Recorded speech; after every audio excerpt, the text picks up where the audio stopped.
Hello, welcome to the recap video for Remains. This is based on the team sessions that were taught before the summer holidays, so that if you didn't get a chance to participate in those, or if you just want to go back over what was said, you'll be getting the same experience now that everyone got in the summer. So today we're going to be looking at Remains by Simon Armitage, which is one of the more modern poems in this collection. So we're going to start with context. So it's really important to always understand the background to a poem, where it's coming from, what the author was has professed they're trying to do, and Simon Armitage is very helpful for that. So this was written by Simon Armitage, who is our current poet laureate, which means the formal, official poet of the country. This was written in 2007 to accompany a documentary he made called Forgotten Voices, and the collection of poems that he made was called The Not Dead, which is a really interesting title to consider. And he was aiming to give voice to the modern experience of war in the same way that the soldier poets of World War I, such as Wilfred Owen, who is another poet from our collection, had done. Really key to note that this is not autobiographical. Armitage is not a soldier, but he worked with people who had served to create a sense of authenticity. So each poem in the collection is based on one person's specific experience, and what he was trying to do was help them tell their story. And this poem is based on the experiences of Guardsman Tromans in the Second Gulf War, and recounts a particular incident that he experienced while he was serving, and particularly focuses on his difficulties with PTSD and his reassimilation after his return from service and the long-term effects of conflict, as opposed to something, say, like Bayonet Charge, which is obviously all wrapped up in about 15-30 seconds of action. Okay, now there is a really good clip of the documentary on YouTube which explores the bit with Guardsman Tromans. If you just search Remains Context in YouTube, it's about 8 minutes long, and you can watch that as well.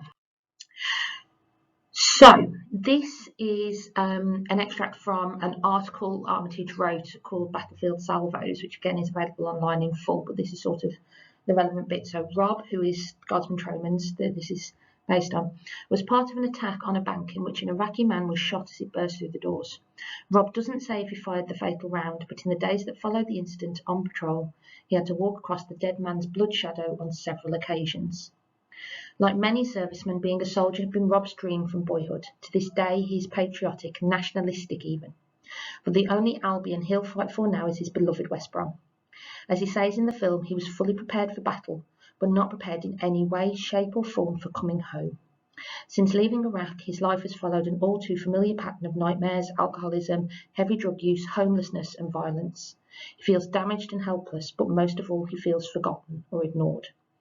And I think that is a really important bit of context to take into this poem, is that the frustration and the anger and the sense of abandonment that comes through this isn't just about the horrors of this one moment.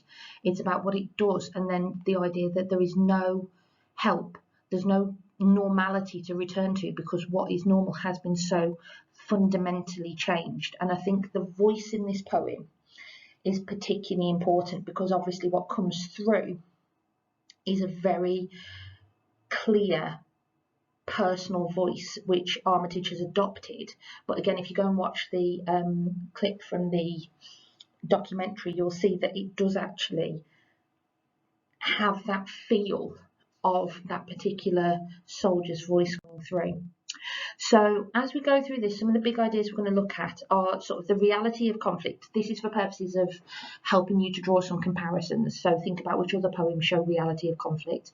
This idea of inner conflict and identity, and the connections that happen between the two, and that sense of powerlessness that comes through. And I think this is a really interesting poem. You could do something quite nice with this if the question was something like, explore the way people feel powerlessness. I mean, this and checking out my history would be a fantastic coupling to use, for example, or something like Bayonet Charge, where you've got this sense of a man almost acting like a puppet without having any personal control. So you've got some really nice comparisons you can do on that front. And I think the first thing we really need to think about is this concept of the title before we move on any further. So Remains, I always think the titles are worth talking about. As much as anything else, You've got them written in the exam paper, so they're a handy quotation you've got handed down. But the poet has thought long and hard about the best way to encapsulate what they're trying to get across to you, and remains is what this poem is about. But what does that mean? It's quite an ambiguous title. So does that mean like you remain behind? What's left behind? Is it what's left behind of the soldier that is being, whose story is being told here? Is it like part of him never really left that war zone? That sense of it almost, if you looked at it as a verb, it being in the present tense, so this sense of it continuing the situation. He remains locked in this horrifying circumstance that he can't get out of. So rather than he remained there, he remains there, creates that sense of urgency. You've also got that sense of remains of a body, which obviously is a major part of this poem, because it's about this guy who got shot. And so is it about the physical remains and what the image of that has done to him? And obviously there's some quite horrifying imagery in this poem to do with that. And then you've got that sense of perhaps it's about what remains of the soldier after this experience has happened, and what is left of him at the end of the day. Okay, so just some key vocabulary to think about when analysing and talking about this poem. This poem is full of ambiguity, and you're open to places that are open to interpretation. There's a sense of confusion that comes through the poem, a sense of sort of chaos and disorder that comes through. There is that sense of powerlessness that we've talked about, and that sense of desperation. There's a real pathos to this poem. I feel desperately sad for the speaker at the end of this, because it feels like there isn't a light at the end of the tunnel for this guy, as we see in other poems elsewhere. Some key methods to consider, okay? You've got repetition in here, particularly that key line, probably armed, possibly not, and we'll talk about that more in a minute. You've got the use of a really effective volta. Now, volta is like a turning point. Okay, I think it's a dance term. It's a turning point. And so I think there's really key moments in this where suddenly what you think the poem's about pivots and takes you off in a new direction really effectively.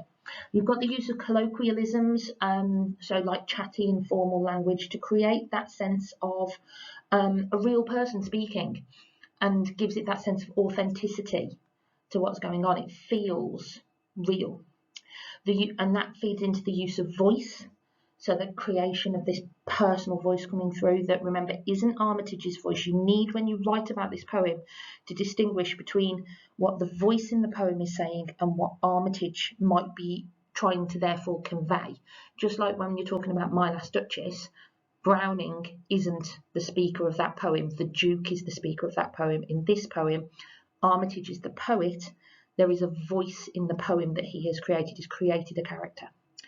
There's use of enjambment. Now, quite often I steer away from talking about enjambment because it turns into sounding like you're talking about plumbing. You know, oh, it helps the poem to flow.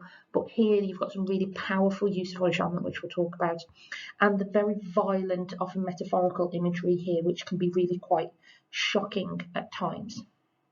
Okay, so they're the things to sort of look out for. And as we go through, you'll see I've annotated the poem up in these colours. So for talking about sort of the big ideas, you've got reality of conflict is sort of the red stuff, inner conflict is the blue stuff, and powerlessness is hopefully sort of purple, however it's come through. Okay, so we're just going to work through this. I'm not going to read you the whole poem. Okay, we'll work through a stanza or two at a time. So Remains begins, on another occasion we get sent out to tackle looters raiding a bank. Now I think that's really effective, because right at the start you've got that sense of an ongoing story. On another occasion, like he's told some stories, some anecdotes before, and now he's moving on to telling us about this one. So it immediately creates that sense of familiarity with the voice of the poem. We get sent out to tackle looters raiding a bank. Now I think this is quite interesting. Because this is modern warfare. Soldiers get sent out, they follow orders, but who orders them to take the shot? It's very different to the world that of Charge of the Light Brigade or Exposure, where everyone's dressed in one uniform or another, and you know who the enemy is, and there's arranged times at which you shoot each other, and it's all very formalised. Here, they're almost acting as an armed police force to a certain extent. Looting a bank, you wouldn't necessarily, like if that happened in Birmingham, the army wouldn't be called in. So you get this blurring between responsibilities and roles and duties and authority. And I think that that's a really little subtle message, which is quite key, that Armitage is tackling, is a soldier's life is not straightforward anymore. It's not just follow orders. If someone's in a different uniform, you shoot them. There's a lot of personal choice and therefore personal responsibility that has to be taken. And obviously that sense of responsibility suffuses this poem in a way that makes it really effective.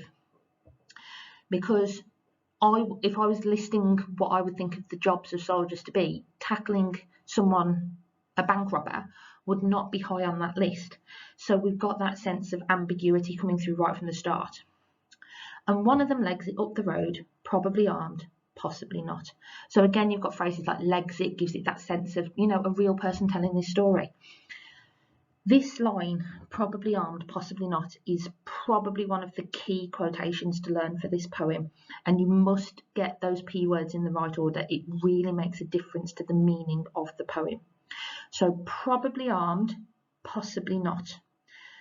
Probably means he probably did the right thing, but there's a chance he didn't. He might not have been armed. And at that point, that sets up the fundamental haunting conflict that is plaguing the voice of this poem, because, because it creates that doubt. So we've got that sense of who's the enemy, there has to be a choice made, and it's balance of probability. He's probably armed, he's probably dangerous, so you probably have to take the shot, but maybe not. And the magnitude of that decision is that really defining factor of the trauma that this voice experiences, because it's a judgment call. There's no one there to give the order.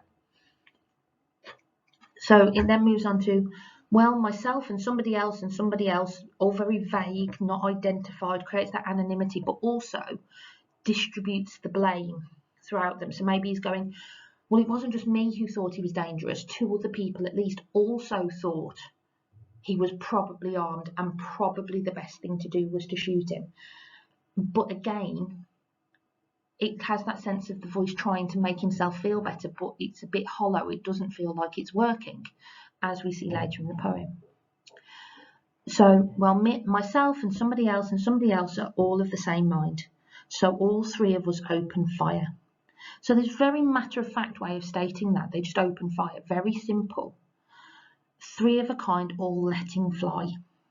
And you've got that sort of sense of it almost being quite imprecise or perhaps a bit excessive. 3 people shooting 1 man who was possibly unarmed, who wasn't a soldier, wasn't necessarily an enemy combatant, creates all of this ambiguity and blurred lines around the actions, which then creates a quite blurred morality for those of us who are observing this. All 3 of a kind, all letting fly, so it creates this sense of like freedom almost, but then you get this wonderful use of the enjambment, which is going to cross our slides. And I swear, I see every round as it rips through his life. Now, enjambment is where there is a change in meaning depending on if you read to the end of the line or if you read to the end of the sentence, because obviously with poetry, there's this inclination to stop at the end of the line. When I think enjambment is particularly effective is when it crosses stanzas, because it's almost impossible not to put that pause in. And I think that pause here gives you that sense of the difficulty of the memory that is being created here, because he goes, and I swear, I see every round as it rips through his life. And it really creates that moment of space for the next line to really hit, and you suddenly see that he's not enjoying this, because letting fly sounds like freedom and enjoying it. What you actually see is that he's haunted and almost traumatized by this, and that enjambment helps to set you up for that, because it's as if, because Armitage has taken all this time to create this very personal voice, it creates this sense of him telling the story, and he almost can't bring himself to say the next bit. So that enjambment helps to create that voice, to create that authenticity, to make that next line really land on the reader. and the horror of what it encompasses. So I see every round as it rips through his life. Now here we get into that really violent imagery and the metaphorical language rips through his life. You think about ripping a piece of paper. It's violent, it's irreparable, it's damaging. And here it's ripping through this guy's body. So it's almost, you can almost imagine like the jagged edges to the wounds and things. But what it's doing is it's ripping through his life, because what they're doing is killing him.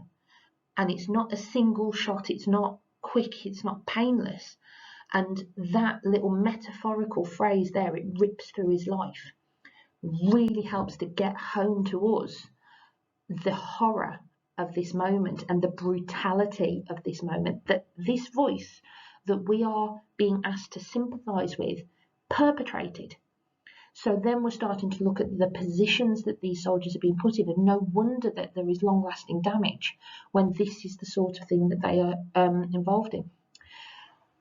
So I see every round as it rips through his life. I see broad daylight on the other side. Now think about that. Daylight is normally positive. It's normally a symbol of hope or, the future, something like that. Here, the reason he can see daylight is because of the damage done to the body of this probably armed, possibly not, person. And so you see just the magnitude of the damage that is being created. And then there's this sort of shift. So we've hit this looter a dozen times, and the use of that discourse marker as so sort of shifts the tone a little bit, and it's a bit surprising that you see this horrifying imagery, and then it's as if he's just got to get on with it, and that's jarring for us because this isn't the scenario we find ourselves in. But for him, that is the reality. He sees what he's done, but you've got to crack on. So we've hit this looter a dozen times, and he's there on the ground, sort of inside out. So you've got that contrasting tone, which is horrifying in itself, and then this stanza finishes on this phrase of sort of inside out, which is so horrifying and upsetting. And also that sense of the unequal battle this was. Even if this guy was armed, they've kind of turned him inside out. So there's that sense of the disproportionate way of doing things. Again, if you compare that to, say, bayonet charge, where you've got one man with his bayonet facing all the machine gun fire, it's much easier almost to sympathise with him because he's the underdog. Whereas here, this is very clearly, they can rip apart anyone they choose. And this one particular incident is what sticks in his head. And possibly it's because of that power that he has to make life or death decisions for other people. But he wasn't prepared to make those decisions. And so seeing what he does is the horrifying part of it. And again, the enjambment across the stanzas there creates this sort of emphasis on the final phrase of this stanza, sort of inside out, and it gives you just this momentary pause for that image to settle before it then moves on to this metaphor on the next line, where this person that they've shot is described as pain itself, the image of agony, and really confronting the reader with that brutal reality of what's done and what that makes him. So this voice, this speaker of the poem, what does it make him if he has created the image of agony in someone else? So like the idea that, that whole phrase of if you look up something in the dictionary, what he has done to this man, you could not get a more perfect image of agony. And agony is something you experience when you're still alive. So there's a sense of suffering here, sense that this is a cruel, painful death, which again is really horrifying for us to be watching.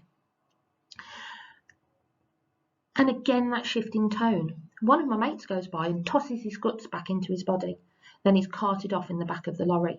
Now look at those phrases I've underlined there. Tosses his guts, he's carted off.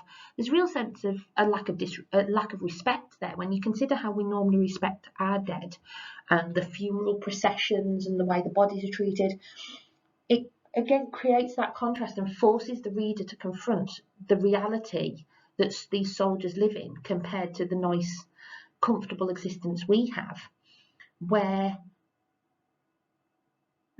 this body is not respected, it's not looked after, it's cleared up like it's some rubbish or something like that, and also has that sense of a bit of guilt coming through as he's watching the other soldiers who all look like him, who've all been trained the same way, having no interest or awareness in this body. And at this point, we don't know how much interest he has in it either. Is he sharing this attitude of just toss his guts back in, come on, let's get him carted off and out of the way so that we can crack on with our day?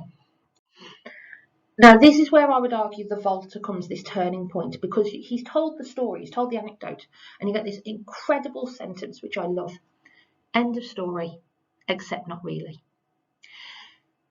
And I think that's brilliant, because he's told the story, but the point is the story doesn't end there, because for him, so if this was bayonet charge, that's the end of the story. It stops in that moment of the action of the conflict.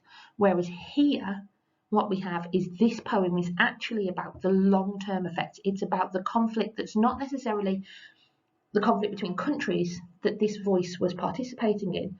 What this poem is actually about is the conflict going on in his own head. It's his inner conflict, and that is reflected in the structure of that line, which has conflict integrated in it. End of story, except not really. So nothing is clear. There's this internal conflict in that line, just as it turns out that this poem, as this Volta reveals, is actually about the internal conflict created in the voice of this poem. This isn't about telling us a horrible war story. It's about what this war has done to this person. So a real turning point in the poem to reveal the true sort of purpose of what it's aiming for, reveals through the structure of that line. So trust me, you could pick up some big brownie points by landing that really well in a good paragraph. So, his blood shadow stays on the street, and out on patrol, I walk over it week after week. I love that image of a blood shadow, really effective image there, and the idea that it's the image of violence, because the shadow is in your shape. And so there's this stain of blood on the pavement or on the street, but it's going to have the similar sort of shape to the man who they killed, because it'll have bled out there. So, and that idea that he has to keep reliving it. He's walking right over it week after week, and so theoretically he's the victorious party to this. He won. He's alive, but he's forced to keep reliving it week after week. And then, as we see, actually he's constantly reliving it, and he's constantly sort of under attack by this, to the sense where he even feels like he's the loser, because he's the one who has to keep going on living with this. So that sense of not being able to forget and having to constantly relive it, and that sense of repetition created there, I walk over it week after week, that repetition is going to keep coming. That sense of keep reliving things is going to keep coming through this poem. Then I'm home on leave. So then you go, okay, that's good. So we get that shift in tone again. Then I'm home on leave, but I blink. Now, but is always a word worth looking at in poetry. But is often a tone change word. So we're set up here, so we go, oh, okay, that's awful, and he has to keep dealing with it. But he's home, that's fine. Home is where you're safe. Home is where you feel secure. Home is where everything is okay. But then there's a but. So we're really following this little emotional roller coaster here, where we don't know what's coming, and our sense of what's safe and what's not is constantly being challenged. But I blink. So we've got the sense of being back to normal, but then we get that tone change, which shows again that inner conflict in that line, just like at the start of the stanza. Then I'm home and leave, yay, but I blink, oh no. And when you think about blinking as well, that's such a powerful image. We blink so many times, in the sense of, hold on, he's blinking and something bad's happening. And again, that enjambment doesn't give us the resolution to what the significance of blinking is. We have to wait a second, and in this case, in this particular anthology, we have to turn the page, and you're like, oh my god, what happens? But I blink, and blinking is such, how many of us think about blinking in a day? It's the epitome of a mundane automatic activity. It'd be like breathing, but the difference with blinking is you close your eyes just for a infinitesimal fraction of a second, and he bursts again through the doors of the bank. So every time the voice in this poem blinks, he's back there. It's immediate. and I bet you're all watching this now thinking about how often you're blinking while we're talking. It's constant, it's permanent, it's inescapable. And you've got that sense of being almost haunted by this decision, and we're really starting to see the reality of the conflict coming through, particularly the effects, and the effects are somewhat inescapable. And you've got blink, and he bursts through the doors of the bank. Sleep, and he's probably armed, possibly not. Dream, and he's torn apart by a dozen rounds. So this is every time he closes his eyes, when he blinks, when he sleeps, when he dreams. And then again, we get that repetition of that line, and that's really key because that's the decision that was made. He was probably armed, possibly not, and the ambiguity of that decision is what is haunting him. And that questioning of, did he do the right thing? Did he make a mistake? That is absolutely key to why this is haunting him so badly, because he can't know that what he did was the right thing. And every time he closes his eyes, he's being attacked. So sleeping and dreaming are normally positive things for us. They're when we feel safe, they're when we get a chance to escape and feel better. What happens to him is he's under attack again and again and again. And so that's where the pathos really starts to come out, and where Armitage is really effectively showing us the damage, because these mundane activities that we do every day, we blink, we sleep, we dream without fear. For the voice of this poem, that's when the horror starts. And when we know the context that this is based on an experience of someone who's then got into drink and drugs, no wonder, because how can you manage? And then you get that real sadness of that last line here, and the drink and the drugs won't flush him out. And you get that real powerlessness coming through.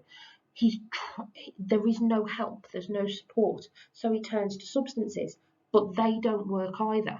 So there's that sense of utter powerlessness and feeling totally bereft of what on earth you're supposed to do, and the constant nature of this.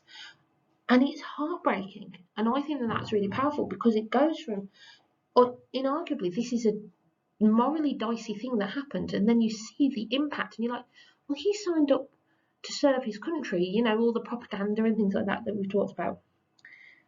And this is the reality he was faced with, and then he's abandoned afterwards and just left. And again, I think it works so nicely there with something like Carving Out My History, where you're someone, checking out my history, where you're someone who is put into a system that is so beyond your control, and then just spat out with all the damage and the impact of it. But here there's a sense of hopelessness, as opposed to the ending of Checking Out My History, where there is a sense of aspiration and things getting better to the end. And then we get to our final couple of stanzas for this poem. He's here in my head when I close my eyes. So again, present tense there. He's here in my head when I close eyes. So that sense of this is an ongoing situation, and they're almost like he feels like he's losing his identity, because if every time he closes his eyes, he's seeing someone else, he's being haunted by someone else, he's being invaded in the only place that should be totally inviolable. Okay, and he can't. There's that sense of almost like not being able to fight anymore. There's lack of strength coming through. He's here in my head when I close my eyes, like he's accepted that situation. This guy is dug in behind enemy lines, so I really like that use of the military phrasing there. And even though the person he dealt with is dead, for the voice of the poem, he's not only still alive, he's winning. He's dug in behind enemy lines and he can't get him out. Not left for dead in some distant, sun-stunned, sand-smothered land, or 6 feet under in desert sand. So here we get that sense of space, and that really long line there gives us that sense of the resentment that the voice feels about the place he had to go to. Sun-stunned, sand-smothered.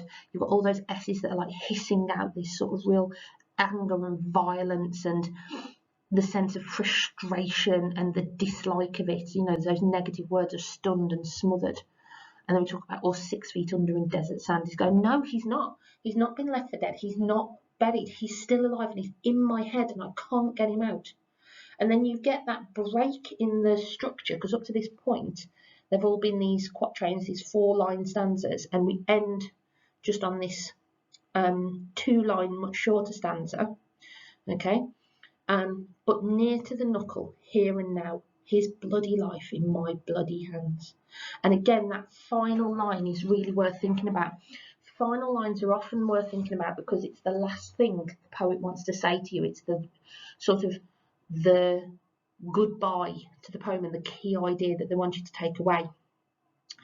And that sense that he is near to the knuckle, okay, so he's near to the bone, something that feels very immediate, here and now, his bloody life in my bloody hands. So you've got that sense of resentment coming through. That's a very ambiguous final line there. So a sense of resentment, oh, his bloody life in my bloody hands, like why did it have to happen to me? And using those colloquialisms to give that sense of person. But then you've also got that sense of responsibility, his life, and he might have lived a violent life. This was a bad guy. He was a guy who was robbing a bank. He's not a good guy. So he lived a bloody violent life, but it's in my bloody hands. And that sense of the frustration, but also that responsibility that he has to take, and even echoes Macbeth. And the sense of having blood on your hands is a very powerful image. It comes back to sort of Pontius Pilate and the Bible, and the idea of like cleaning your hands of guilt.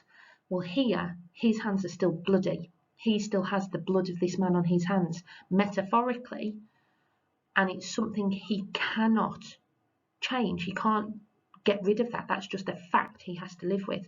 And that sense of not being able to avoid it, and that he feels like he's actually, the other guy's actually won, and he's almost sort of lost the ability to fight this anymore, and giving that sense of defeat in that final line.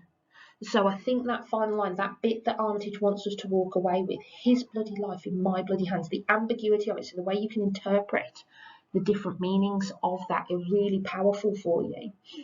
But also the fact that it comes at the end, that sense of defeat and acceptance of the responsibility, and almost that feeling that he deserves this because of the violence that was perpetrated, is really powerful. And you don't have to agree with that, remember. You can say, you know, that the reader is left feeling like it's unfair or it's frustrating and it shouldn't have to feel like that. But it doesn't change the fact that that's how the voice of the poem appears to be feeling. Okay? So that's taking us through Remains. So hopefully you've got some ideas now of the things to talk about with that. Obviously, what you need to do is practice thinking about how you can connect it with other poems as well. But that should give you a good starting point if you missed the session in the summer. Okay, right. Watch the next one. Thanks, guys.